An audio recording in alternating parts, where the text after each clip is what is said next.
L'origine remonte à un souhait de l'association, donc de l'AGES ADAPI. Monsieur Pillin, le président de l'association, a toujours pensé que la solution des appartements en inclusion pour des personnes en situation de handicap était une solution qu'il ne fallait pas écarter dans les prestations qu'on pouvait délivrer dans un établissement médico-social. L'impulsion, elle vient déjà de là. C'est comment on regarde des politiques sociales actuelles, des évolutions sociétales. On peut favoriser d'autres parcours, d'autres vies aux adultes handicapés qu'on accompagne.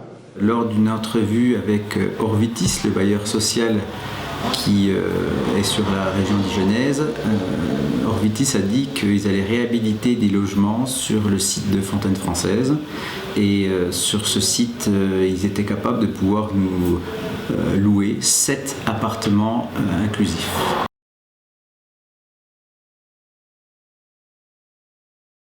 Il y a eu des rencontres avec le conseil départemental, l'agence régionale de santé, le président de l'association à peu près tous les trimestres pour leur expliquer comment on allait travailler, quels allaient être nos besoins et comment par rapport à eux, leurs moyens qu'ils allaient pouvoir nous allouer, on allait pouvoir faire correspondre les besoins avec les moyens.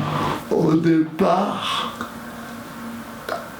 ça devait être des appartements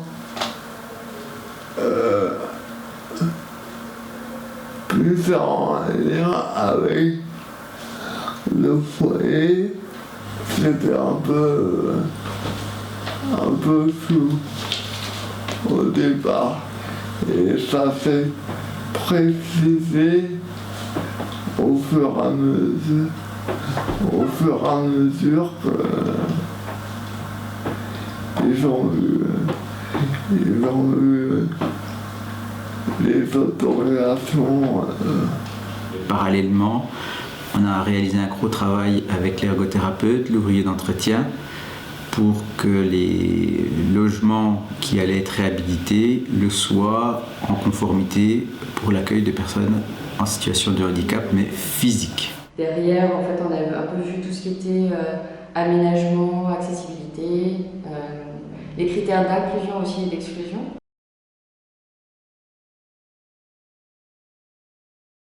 Ça a été présenté aux résidents et aux soignants aussi, quand même, pour qu'ils puissent se faire une idée et transmettre un peu ce qui allait être mis en place. Autant les résidents que les soignants parfois avaient du mal à se représenter sur comment ça allait se passer. Moi, quand on m'en a parlé, j'ai trouvé ça bien. Bon, moi, personnellement, j'avais un peu de réticence en arrière parce que j'étais à domicile et j'ai arrêté le domicile parce que, comment vous dire, il n'y avait pas d'appareillage, il y avait rien en fait, on se débrouillait de nous-mêmes. Donc j'étais un peu réticente quand on m'a dit « Karine, tu iras faire des remplacements au sol ».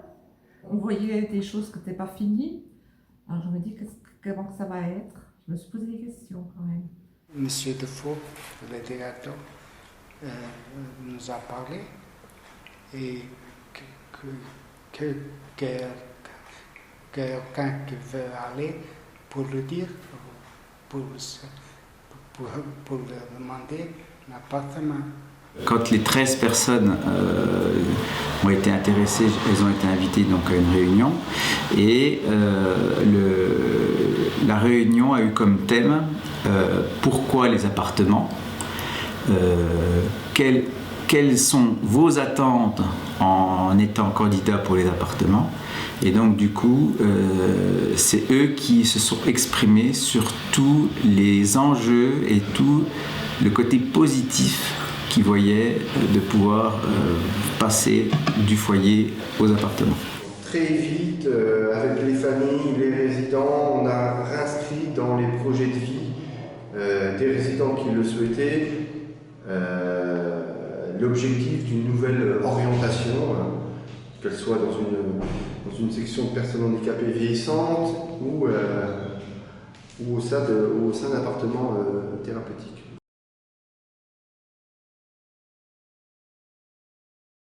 Sur la partie pas forcément d'évaluation qui avait été élaborée.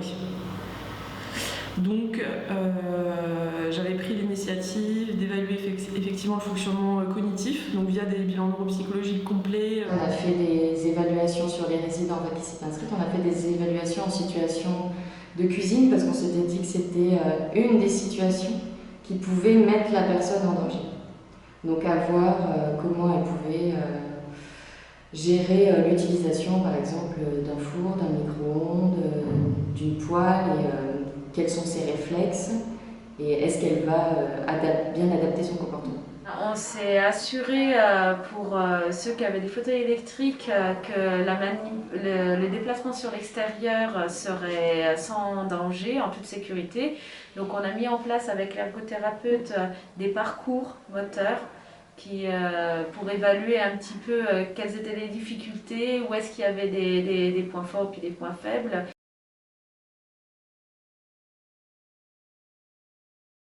Au tout début du projet, c'est vrai que les soignants n'ont pas du tout été intégrés. L'objectif, c'était de pouvoir déposer un dossier pour avoir l'agrément auprès du conseil départemental.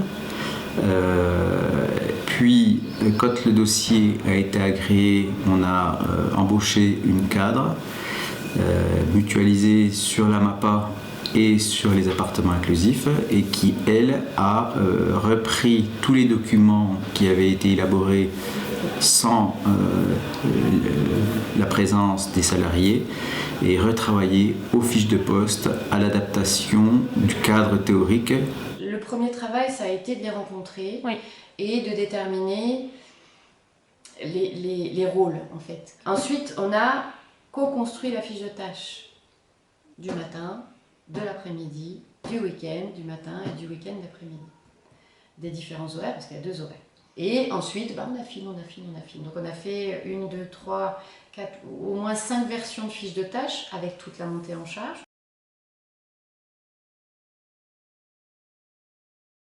Les essais ont commencé début octobre. Donc par un monsieur, il a fait 15 jours d'essai, il est rentré au foyer. Après, pareil, un autre bénéficiaire qui a fait ses 15 jours. En fait, sur les 8, il y en a 6 qui ont fait des essais de 2 semaines à chaque fois. Donc de début octobre jusqu'à fin décembre. La période d'essai, c'était là où c'est qu'on développait leur capacité. Il y a certains résidents qui ont découvert qu'ils pouvaient eux-mêmes faire la vaisselle, enfin avec un peu notre aide, faire leur lit, se faire chauffer à manger, débarrasser, parce que mine de rien au foyer on leur débarrassait pour eux alors qu'ils sont en capacité de le faire. On a vraiment participé au développement de leur vie. On a évalué pendant les 15 jours, on a fait 2 semaines d'évaluation. À l'issue de chaque semaine, on s'est vu avec l'équipe de soignants, l'ergothérapeute, la neuropsy et moi, dans un premier temps. Ensuite, on s'est vu avec le bénéficiaire pour lui rendre compte, pour les 2 semaines à chaque fois. Comme ça leur donnait aussi des objectifs quelque part. Ça s'est très bien passé, j'ai eu des félicitations parce que je me suis bien débrouillée. J'ai fait tout ce qu'il fallait pour faire en sorte que je puisse être acceptée pour venir là. On s'est bien trouvé bête quand on a réussi à faire passer tout le monde et qu'on s'est aperçu qu'il nous manquait une chambre, enfin un appart. Donc l'idée de la colocation, heureusement que c'est bien passé.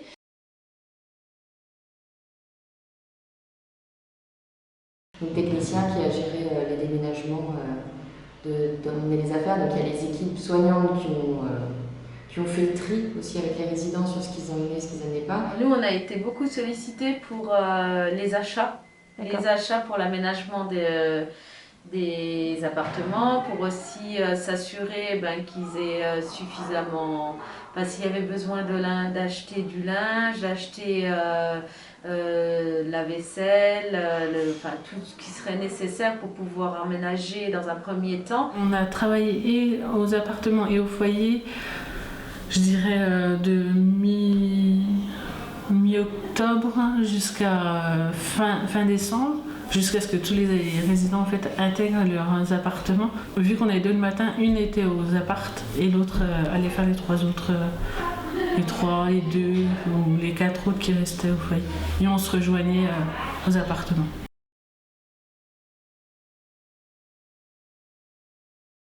Moi, ça m'a fait bizarre. Du jour au lendemain, quand avec la pandémie, ça avait pris du retard. Ça fait un peu du jour au lendemain, on les voit plus. J'ai perdu une copine, j'ai écouté de la musique. La voiture sur verre. Oui, ça m'a fait un petit manque, parce que je les apprécie. Franck Mer, je l'adore parce qu'il a beaucoup d'humour. Lui, c'est du tac au tac. Je lui ai dit, mais tu vas en faire commerce comme Bigard. Il m'a dit, je préfère rester humble.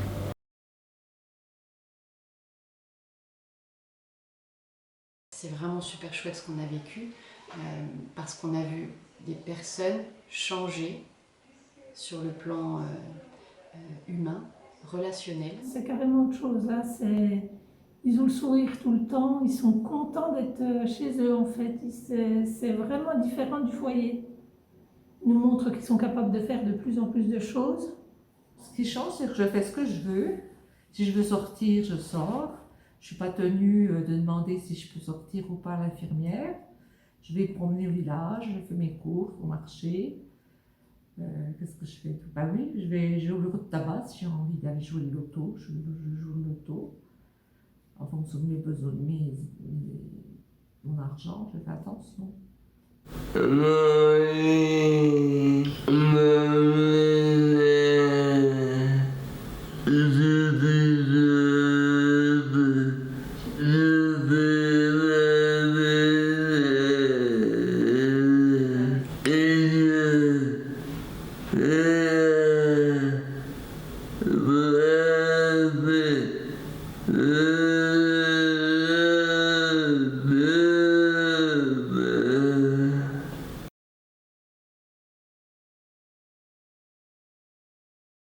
La différence, c'est que il y avait plus d'activité au foyer. J'étais dans son temps, maintenant il y a un bon mois que je ne fais pas l'activité. Mais ça va. Pour qu'ils soient vraiment dans cette autonomie, dans cette démarche d'aller vers l'extérieur et de trouver leurs propres activités, si on maintenait qu'ils venaient à toutes les animations ici, ben, du coup on n'était plus dans la même démarche qu'ils soient acteurs de leur propre vie sociale. On a quand même vu des résidents qui venaient régulièrement aux activités sportives ne plus venir. Bon, c'est qu'ils y trouvent leur compte, tant mieux pour eux. Et des personnes qui venaient plus trop à nos animations, qui finalement, reviennent tous les mardis s'entraîner à la Sarbacane, parce que ça fait peut-être le lien social qui lui manquait, et du coup, elle s'est réinscrite dans cette dynamique de compétition.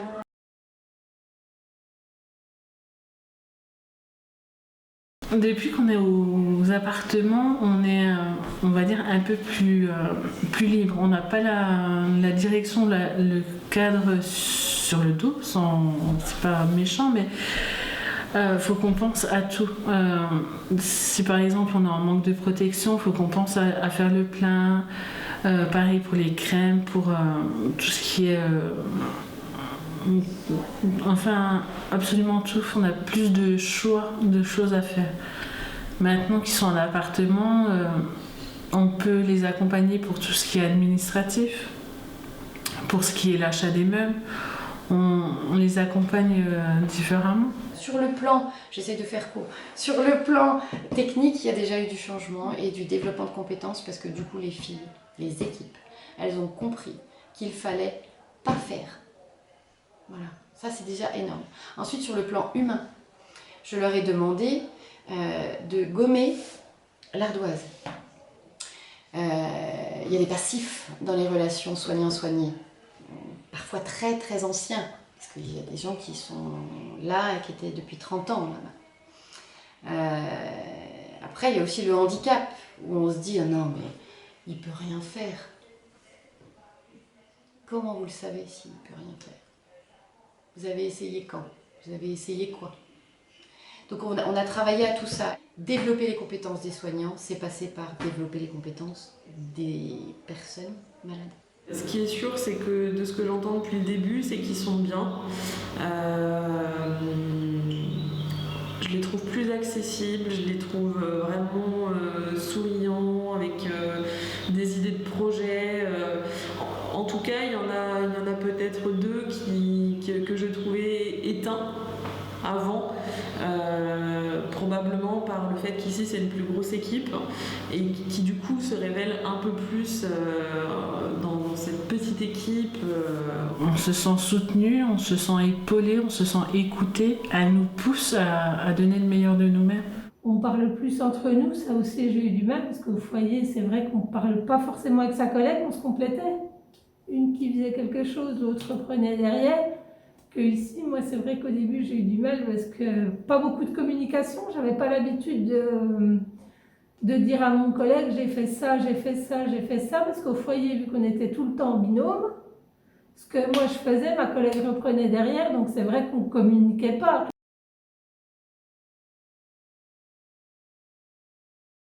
Les attentes des résidents étaient tellement fortes que, voilà, et on arrivait effectivement à un moment donné où ils n'en pouvaient plus.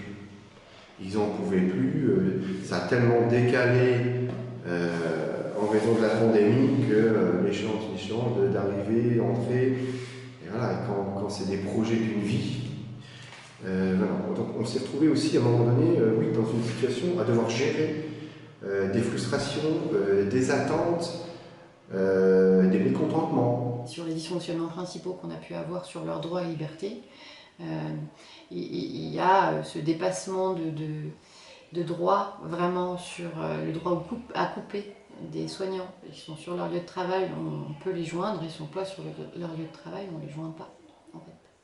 Pas nos amis. Il y a beaucoup de réticence entre les filles. Il n'y a pas beaucoup de filles du foyer qui aimeraient venir ici.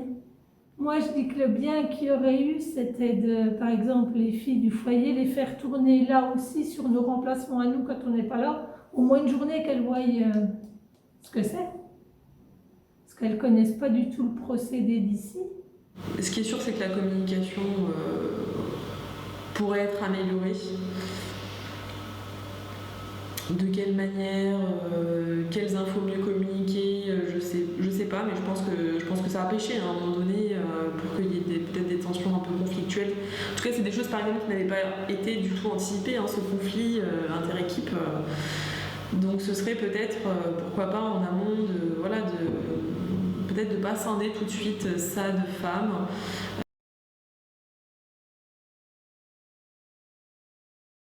Je pense qu'on n'aurait pas pu imaginer la création de ce SAD et le fait d'avoir des appartements inclusifs sans que ce soit adossé à une structure médico-sociale de type foyer ou de type MAS ou de type EHPAD. Le foyer Sainte-Élisabeth, pour le SAD, c'est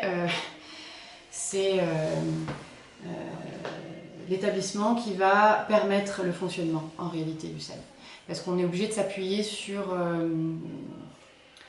tout ce qu'un établissement médico-social peut offrir, à savoir la gestion du linge, à savoir le portage du repas et les véhicules. Parce que quand on est un service d'aide à domicile, on n'a pas tout ça. Si on n'avait pas ces appuis-là, ce serait très compliqué pour les gens. Le point fort pour avoir travaillé à domicile, c'est que c'est des équipes qui sont formées et qui ont l'habitude de personnes de la prise en charge de personnes qui ont un handicap moteur qui peut être parfois assez lourd, et qui ont aussi des personnes aussi qui ont l'habitude d'utiliser des équipements parfois qui peuvent être un peu compliqués. Ici, on connaissait déjà les bénéficiaires vu qu'ils étaient au foyer avant, donc ils savent notre technique, comment on travaille, et nous on sait à peu près ce qu'ils demandent en fait. Donc on n'a plus le souci à tous les jours à se poser la question qu'est-ce qu'on va faire, comment on va le faire.